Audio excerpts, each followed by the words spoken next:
Why yes, it's your very distinguished gentleman and crazy Uncle Derek. Hello and welcome to Dell Talks Part 2. And today in this show we will be covering more immersive adventure from the one and only moi. And for those who are yet to watch Part 1 or don't feel inclined to watch the whole of Part 1, that's okay, because that was just to give you a little in-depth of what happened there. We were talking about how it all started, the application filling process, meeting new friends and going on nice little adventures before the big adventure kind of comes closer and closer each day and each month. And now we are stepping into the point of absolute takeoff and wheels down over in the States. And that is what Part 2 is now about. Part 2 is going to be talking about the opening of this adventure stateside. And it all started from a small town in Hertfordshire. So welcome, sit back, relax and enjoy Part 2 of this unknown part of series of Dell Talks. Enjoy.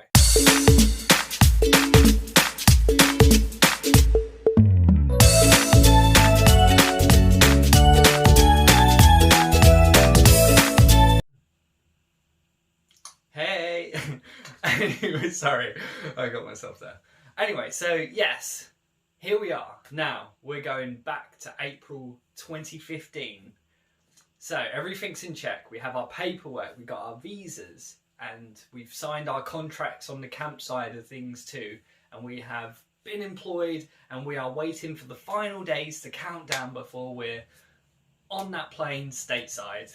Of course, I handed in I had the option, thankfully, because I'd been working at work long enough to take a sabbatical. And the good news is they accepted my 6-month sabbatical, which for financial reasons I came back early, but hey, that's down the line. But you will see the financial aspect of my side of things go from good to really bad.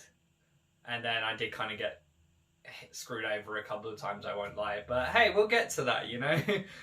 But anyway, firstly, in the upcoming months, I thought it'd be a good idea.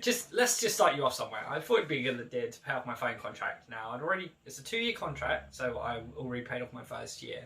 And it was about to go into its second year, and I thought, oh, it's a couple of £100, you know, I'll pay it off close to the day, because I'm thinking, well, I won't have to pay anything monthly, because it was the only thing I was really paying for monthly at this time. So I was like, if I pay that off, nothing will be coming out my account apart from what I'm spending. And also, it being 2015, I had to work mad amount of hours to even make a good paycheck. I mean, I was earning great money, but I think it was like £7.62 an hour, which is kind of shocking to hear for a 23-year-old back. But I believe is the minimal wage for that year. But hey, we'll find out.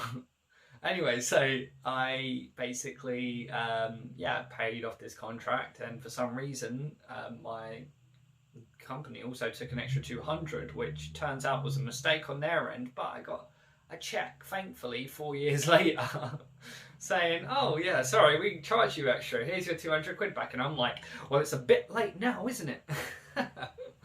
But yeah, anyway, so that's what kind of made it go downhill financially, because the last paycheck that I worked before I left, I got paid while I was out there on my first month. So that was why it was kind of well needed. But again, we'll get to that. So, right. So April winds down to a close now. And obviously we're getting giddier and giddier every day. I took a summer camp meet up. It wasn't with my end, people on my end. It was more like people from other camps going to one in London. And it was pretty fun. It was nice to get like a relay. I spoke to a couple of people going to camp, and like it's so interesting because obviously people are going to different camps doing different things, and it's amazing. It's like get more of an insight, obviously, for those who have kind of gone back, or done it more than once, should I say. So the newbie in me was like obviously all hyped up and all ready to learn about anything and everything I could. And of course my camp had also emailed us like instructions, as well as for my role as barn manager, I was obviously got the letter from the previous barn manager the year before, and because it's basically like instructions and advice, as well as like pamphlets on like, you know, about horses and like what to do and etc. And of course and it was great, and I was very well informed during the lead up, and I was ready to go basically. And of course I was just setting up the insurance. The last thing I had to do was set up the insurances, because it's, you know, you need health insurance, otherwise man, it's going to cost you like 30 grand if you break a leg in the States, you know, or something. So but with insurance, you know, you're kind of safe on that part, and you don't want that lifelong horror show, especially like now. I would probably still be reeling that in from 5 years ago if I had not been insured as such. And yeah, that was literally that. What else was there? There was just other small things, and of course I got photocopies of these documents, so I had documents ready to take with me, and I had copies of the documents as well as my own personal documents, just in case the worst was to happen. So always be prepared, always be organised. You can't go wrong with being over organised or anything. And of course I was triple checking documents and everything, and you know, you got to be safe, because you don't want it to F up on your end. Of course you don't want to like mess it up for yourself. I'd rather have something else happen rather it being my fault on that end. And again, all the people that I know that was going there, everyone got their visas fine, especially for the person who got their visa delayed, but thankfully everyone was fine. And of course our flights were booked in, and of course the flights were booked out too, because when you can pick where you kind of fly to and from, if you know what I'm saying. Because I was flying, chose a flight from New York, because I was like, okay, yeah, that makes sense. And of course that's a month after you finish your last day at camp, so you've got all that time to travel, and you just got to make sure you get to that airport on that time for your flight and so forth. So you got to plan very strategically, should I say.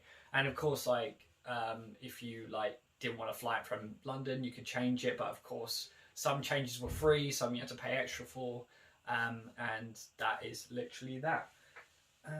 Yeah, sorry, I was like, what was that? That's a ghost. Anyways, anyways, nothing wrong with believing in ghosts, by the way. Anyway, so yeah, we are now closing down into the May time now, and it gets down to the last 24 hours in the UK until after the summer. And wow, my flight, I believe, was just after 10 o'clock in the morning, as I'm aware. And I'm a very proficient, I like to be very well organised, like I said. So I always get to an airport, no matter what, where I'm going or whatever, I always get to that airport like 3-4 hours before my flight.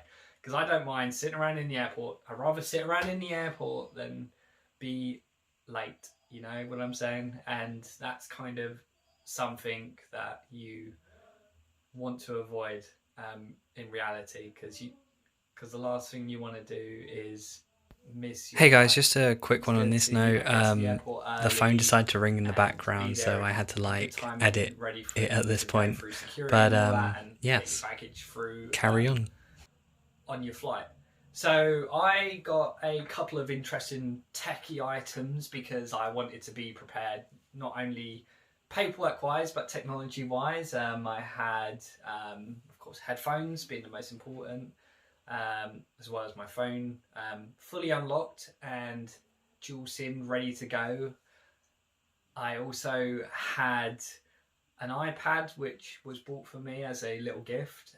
That was the iPad 4, which is well, I still got it actually, but yeah, obviously the iOS system is completely out, so I can't really do anything with it, and I'm pretty sure I don't even know if it still turns on. But it was the best iPad. I don't really say good things about Apple, but the iPad was something that I adored, and obviously it was because if my phone died, I still could message and do stuff on my iPad.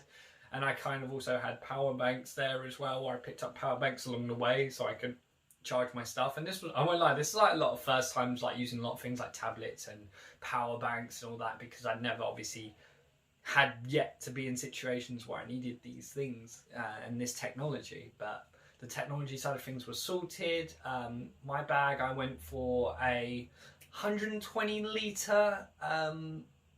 It's like, it's hard to say, but it's like, it's not big, but it's big. I packed a week's worth of clothes, obviously, because I knew that, you know, going to do laundry. So week plus a bit extra, plus like 2-3 days spare, just in case, you know, the worst was to happen. Like I couldn't do laundry in the first week for whatever reason, etc.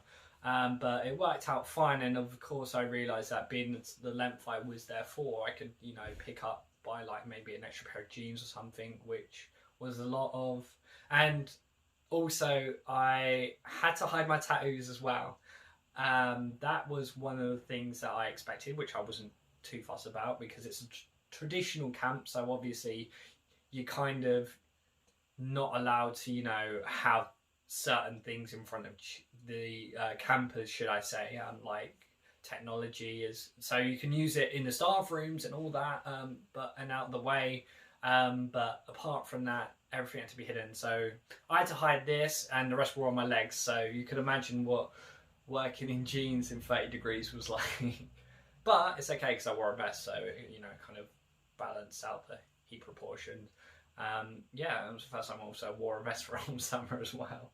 It was like, you know, kind of a cool looking one, and also, yeah, the sun's out, guns out, you know. And so, yes, so now my flight was again 10 in the morning, and I couldn't sleep. I genuinely couldn't sleep. I was like stirring, I was like my eyes closed, but I couldn't sleep. I was so excited because I knew the day had finally come. And for the record, I did end up telling my family that everything was going on. I didn't just go to America and not tell them, but after I knew I was definitely going, I was like, yeah, by the way, I'm going to America, you know, doing the summer camp thing and all that. So yeah, that was one thing I thought I'd just, you know, inform. And yeah, so I literally couldn't sleep, and then I was like, do you know what, I'm not gonna sleep. So I just woke up, like, because it was like 2 hours left, and I was like, I just woke up, and I was just like, had something to eat, and then obviously my granddad, who was kind enough to take me to the train station, dropped me off. And for the record, I still have that train ticket, as well as many other memorabilia from that year. And yeah, so I obviously was going to Heathrow. I believe it was Terminal 4 or 5. But either way, doesn't matter. I was going to Heathrow. I was going on a plane. Couldn't complain. And yeah, we got there.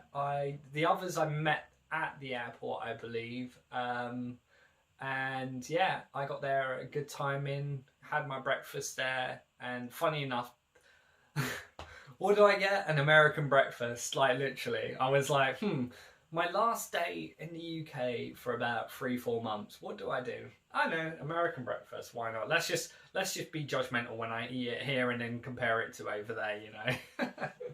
And honestly, don't get me wrong, it's a good breakfast. The pub, I believe it's still there.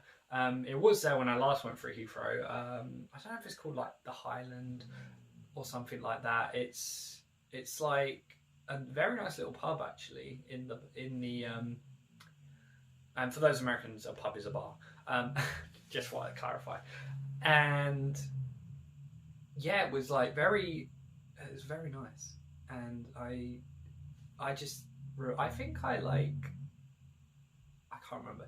Do you know what? Anyway, So, but one of the guys, he was meant to be on that flight, right? And because he was a bit closer, he was like, yeah, I will, yeah, just leave a bit later, you know. And he actually ended up missing the flight because something happened on the Piccadilly line, where I don't know if there was like a delay or something, but he was only like an hour behind us officially. But because of this delay, we was like on this plane, and I was like, he better be like running, like, because they're like calling his name. Like, I've been on planes where, you know, you hear the passenger get the final call outs and that, and you don't know the person. So this was the first time I knew the person who wasn't on the plane. I was like, yeah, he's probably not going to get it. But thankfully, he did arrive eventually, just not on the day he was supposed to. And yes, the other people who were going to the States, and some had got there before, some were leaving on the same day, but going from Manchester via Amsterdam to the States, and because of course direct flights were, you know, available, but I wasn't complaining. I was just going to get there either way, you know. And yeah, I couldn't tell you if I slept on the plane or not, but all I know is that I hadn't slept like for, I think it was reaching like just less under than 24 hours. And of course it was going to be so mad, but I was so giddy and so excited. I don't even think I slept on the plane, to be fair. But we had sliders on the plane. I was like, what's a slider? And I was like, this mini little burger came across, and I was like, oh my goodness. And I ate it. I was like, that's so amazing. And I ate it. I was like, oh my goodness. Like, mini burgers are amazing. That's all a slider is, guys, for those. It's a mini burger. There was a couple of American appetizers, all that. And I was like getting my first proper, well, not my, I had kind of like American related food, and I was more or less having that kind of, do you know what, I'm not going to say anything because it's plain food, you know, but I don't diss plain food as much as I did 10 years ago because it's got so much better. That's what I'm going to say. That's all I can say. But yeah, these sliders were incredible. And yeah, so we touched down in Minneapolis, St. Paul at about, I believe it was 1 or 2 in the afternoon. And that's where the camp was based, in Minnesota, North Minnesota, should I say. So we had, I believe it was a 2-3 hour journey from the airport still in the wagon all the way to North Minnesota. But just to back it up a little bit, yes, we landed, and I won't lie, I was really anxious. I don't know why, but I was anxious upon land. Like, I was really excited that we landed, but all the time I was kind of like scared, like what like American security would be like in airports, because obviously since of course the unfortunate 9/11, security had been, like, you know, obviously reinforced, and extra precautions were put in everywhere to, of course, prevent terrorism and future hijackings, should I say. And I mean, I was just anxious because I was like, I don't know how, you know, American people are, the American society is going to act, you know, and all that towards, you know, towards like non-Americans. And I don't know why, but it was like, because I mean, it's just like, I don't know, it's not a bad thing, what I'm trying to say, but it's like kind of like, I feel like there would have been like intimidation or something. But when I landed, it was just like so peaceful, and everyone was so like nice and kind and all that. I mean, obviously they're kinder than our ones at Heathrow, and I was just like, wow. And yeah, I was just like having, obviously, talking and all this and that, and yeah, so nice. And of course, the same Minnesota nice is so true. It's unreal. And yeah, so it was touchdown. Yeah, we met up with the driver who was driving us, one of the camp guys who was driving us, because these people do airport runs, and of course that job goes to other people throughout the time, because of course campers and others need to be picked up from airports over the period and time of camp. So yeah, that is very interesting. And yeah, so all the, you know, Great British lot who came from my end were there. So it's good to see familiar faces as well as some newer faces.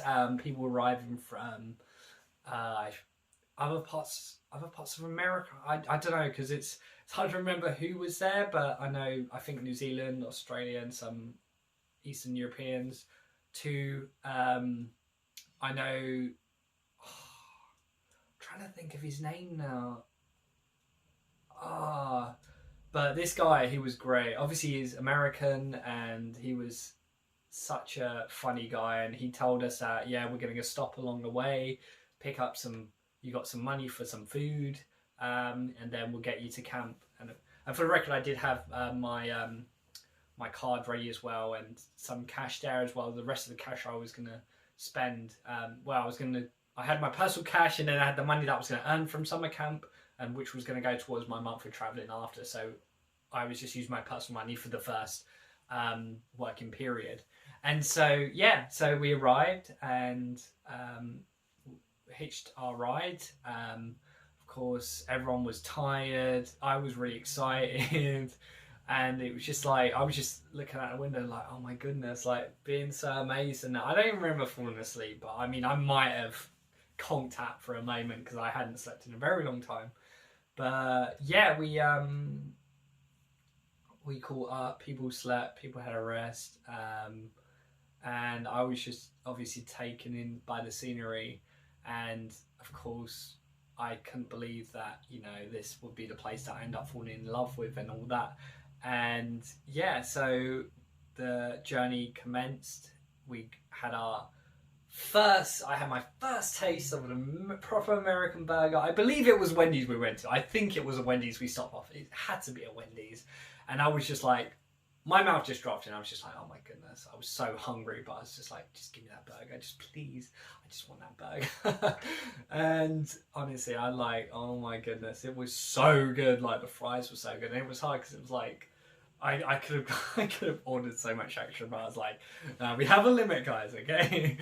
And yeah, so yeah, we scoffed ourselves, ate our burgers and moved on, and finally getting there at what is it, 8 o'clock. It was very sunny as well. I've got to say, the weather was so nice. We're talking about mid 20 degrees Celsius, nice sun's out. It was even getting to the point where it was like, I think we got there like, I don't know, I remember it being like 8-9 o'clock when we got, or something. It's so hard to remember because I think we got there, it's hard to kind of focus and remember timings on everything, because obviously the time swap, went from 0 GMT to +6, so and of course the fact that I hadn't slept, so it was kind of wacky. But yeah, so we finally got to the guy's side of camp. This would be the side of camp that I wasn't working on, but obviously 2 weeks line I would get to my camp because the camps were linked. So you had the boys side and then you had the girls side, and I was bar manager on the girls side. And it was how should I put it, very, very fun these early few weeks, because camp is the camp is like skeleton staff the whole year until the summer comes and the staff roll in, the international staff roll in, and of course they hire a lot locally, but as well they give international staff the opportunity to come, which is amazing. And again, the opportunities there are incredible, and what you learn and what you gain from it is incredible. And I've made so many incredible friends and met so many amazing people, which I've had the privilege to work alongside. Different cultures from around the world. We had people from Mexico, people from Eastern European, like I mentioned earlier. There was Australians, people from New Zealand. I'm trying to think, and obviously there was some other Latin American countries too, and it was just people from all around, and it was incredible, wow, it's amazing. And yeah, so I was kind of nervous, of course, but I was very excited. We got our tour around the guys side of things, and of course staff training wasn't to begin for another couple of weeks.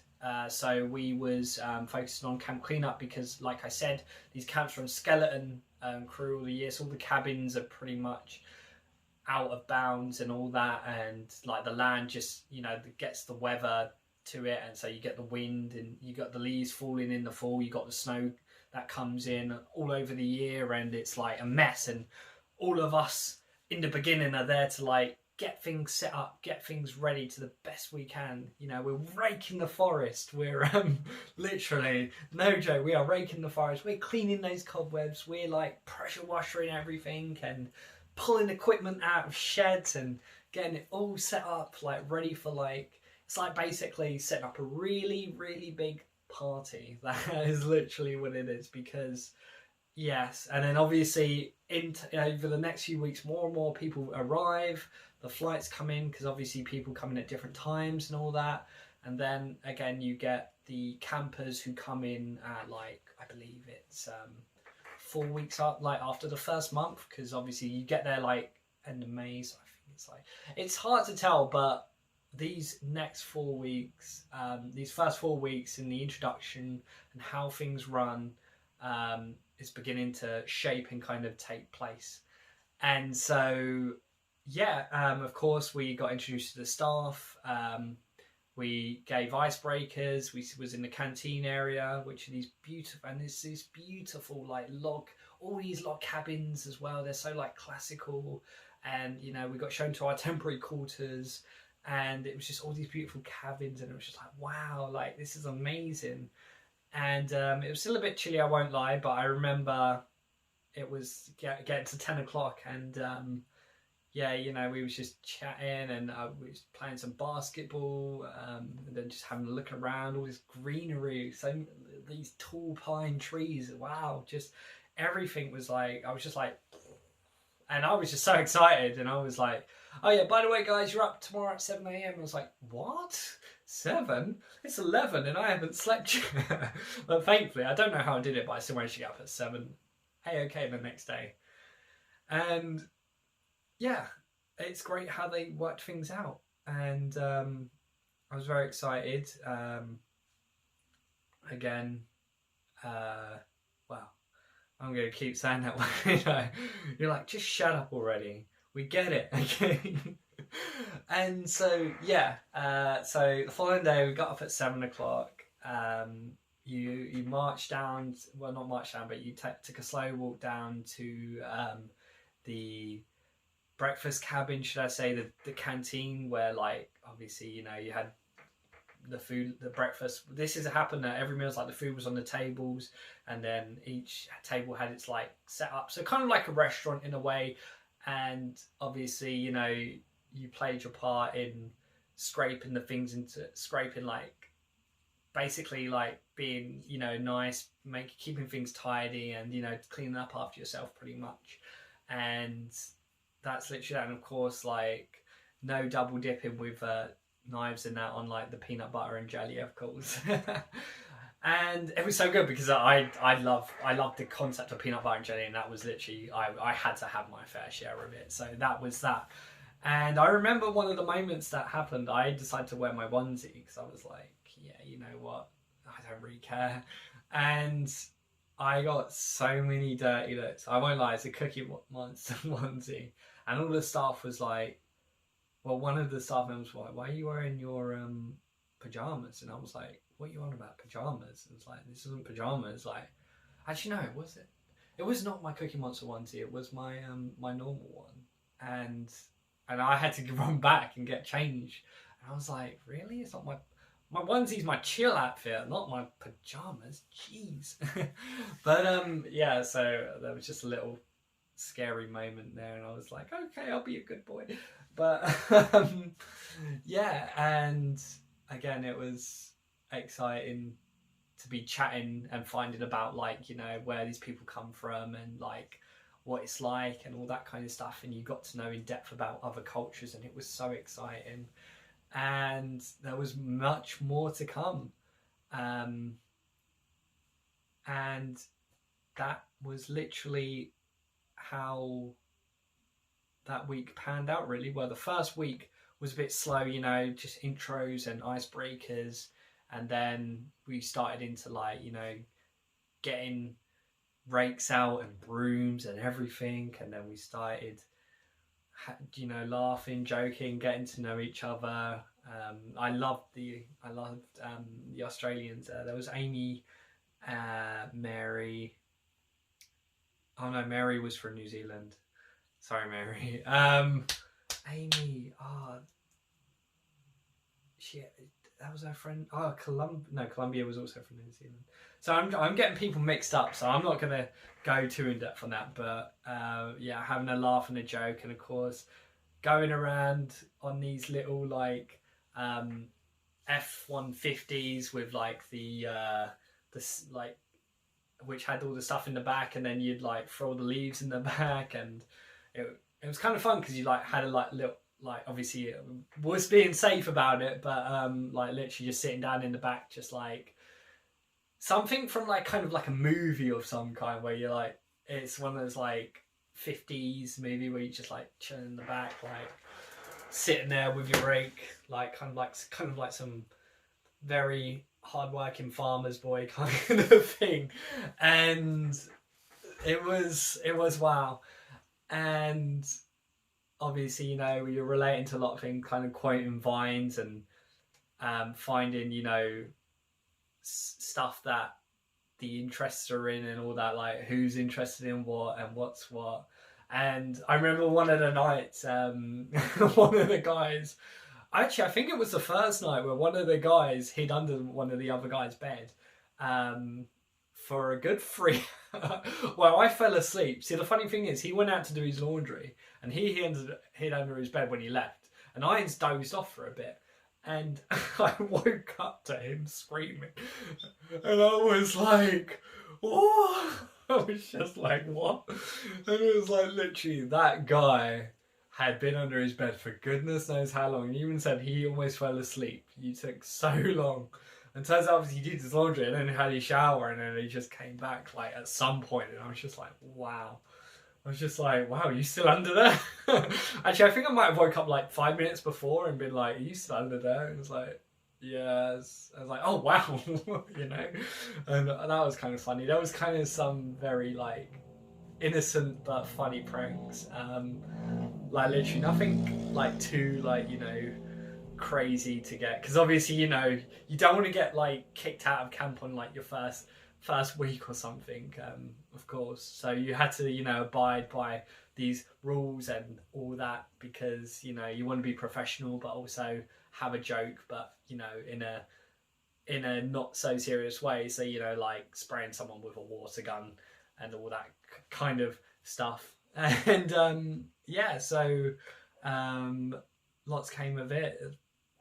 And eventually we took down to, after multiple hours raking the forests and cleaning cobwebs and setting out beds and that, it was time to get onto the staff training, which was really exciting because I hadn't horse ridden since I was a kid. So, and the best thing was learning Western.